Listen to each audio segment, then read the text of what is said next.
Doa iman. Amin. Nah, mari kita lihat firman Tuhan lebih dahulu. Markus pasal yang ke-11 ayat 22 sampai 24. Boleh kita baca bersama-sama ayat ini? Markus 11 ayat 22 sampai dengan 24. Yesus menjawab mereka, "Percayalah kepada Allah. Aku berkata kepadamu, sesungguhnya barang siapa berkata kepada gunung ini, beranjaklah dan tercampaklah ke dalam laut.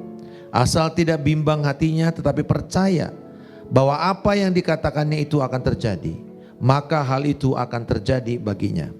Karena itu aku berkata kepadamu, apa saja yang kamu minta dan doakan." Katakan sama-sama.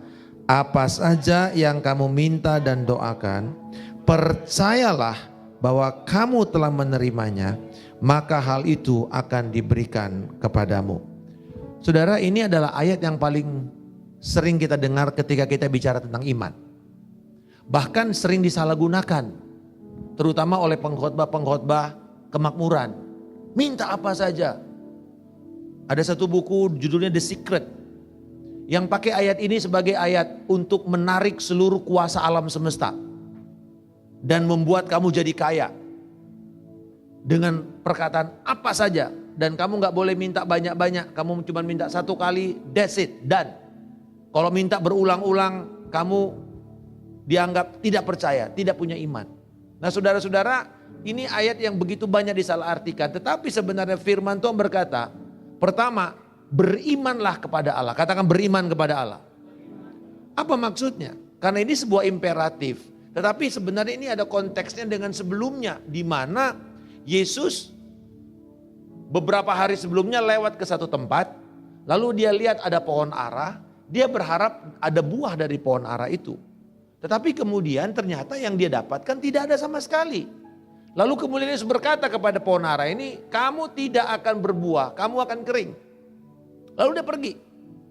Beberapa hari kemudian murid-murid lewat lagi ke tempat yang sama, lihat pohonnya. Lalu Petrus bilang, Tuhan, kok pohonnya mati, kering? Lalu kemudian teringatlah mereka akan perkataan Yesus. Nah, lalu setelah itu Yesus berkata, berimanlah kepada Allah.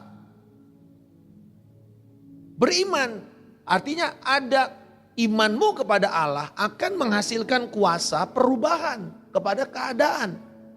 Lalu dia berkata, apa saja yang ketika kau berkata kepada gunung. Nah, Bapak Ibu, gunung di dalam masa Yesus itu ada dua. Satu di Matius 4, gunung pencobaan.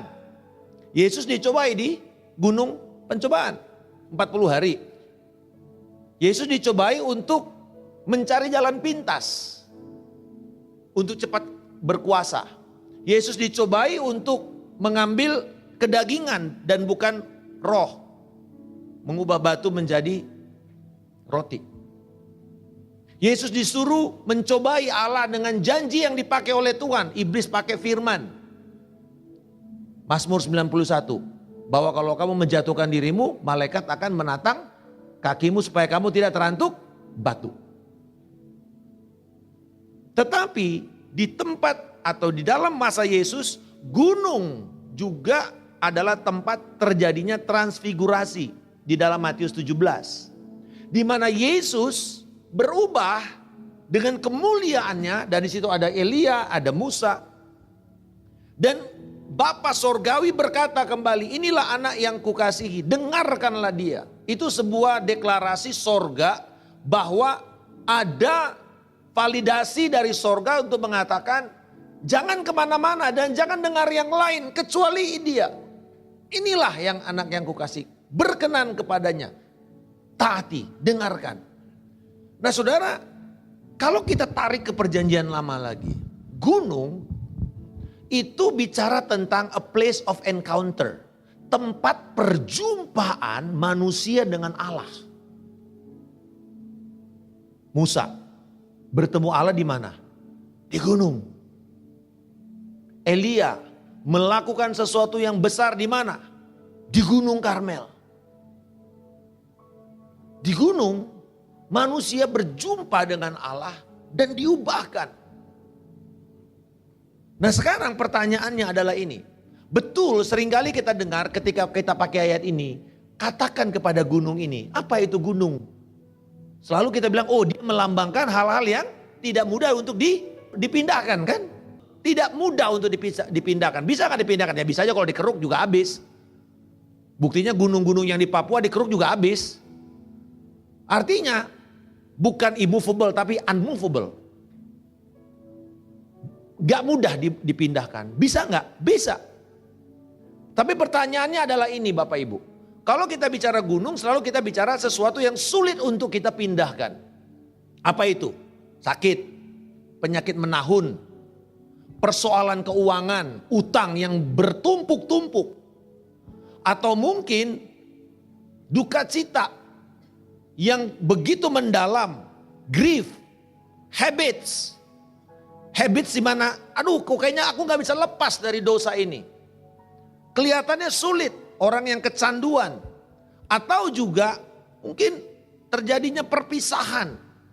Sehingga ini kelihatannya seperti itu masalah yang begitu besar, yang bertumpuk-tumpuk.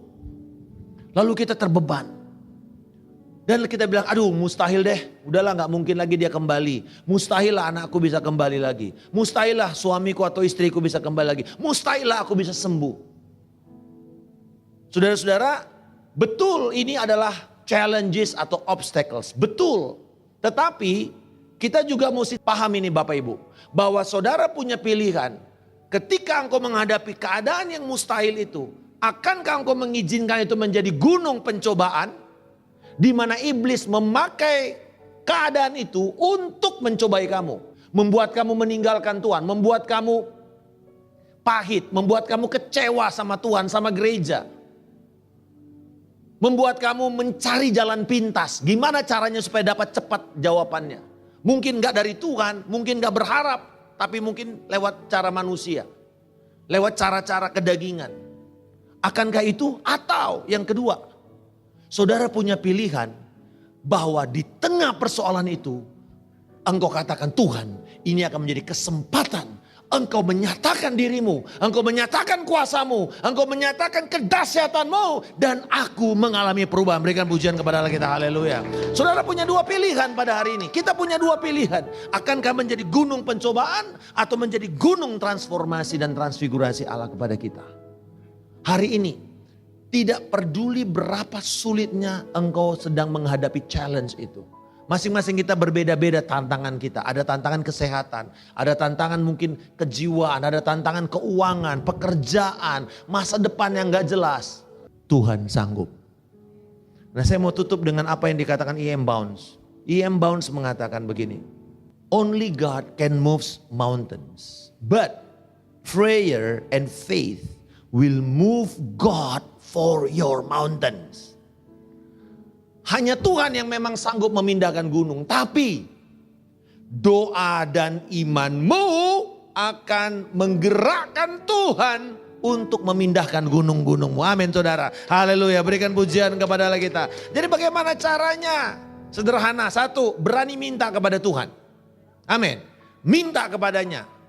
Minta kepada Tuhan pertolongan. Berseru kepada dia. Yang kedua, mintalah seturut dengan kehendaknya. Nah satu jaminan ini. 1 Yohanes 5 ayat 14 dan 15. Dikatakan, dan inilah keberanian percaya kita kepadanya. Inilah confidence. Apa saudara confidence kita? Ia mengabulkan doa kita. Dipakai kata dia mendengarkan doa kita. Tapi kalau Tuhan mendengar, dia bukan cuma dengar-dengar tok. Tapi dengar dan bertindak. Dia mendengar doa kita. Lalu kemudian apa dikatakan? Jikalau kita meminta sesuatu kepadanya menurut kehendaknya. Tadi dikatakan apa saja yang kamu minta. Apa yang kami minta? Apakah kita minta sesuatu yang sembarangan? Jawabannya tidak. Karena ayat ini mengunci dan memberikan petunjuknya. Apa yang kamu minta? Apa saja itu apa saudara? Sesuai dengan kehendaknya. Lalu Yesus berkata di dalam Yohanes 16. Mintalah di dalam namaku. Kamu gak bisa minta di luar namaku. Gak ada jaminan ada jawaban di luar nama Yesus. Kalau hari ini kamu belum minta, karena kamu belum minta. Kalau hari ini kamu belum dapat, karena kamu belum minta. Tapi Tuhan aku udah berdoa. Oke, pertanyaannya. Apakah doa kita selaras gak dengan kehendak Allah? Bagaimana caranya selaras? Kamu mesti tahu, minta di dalam namanya. Bapak Ibu di sini semua punya nama, betul? Semua punya nama?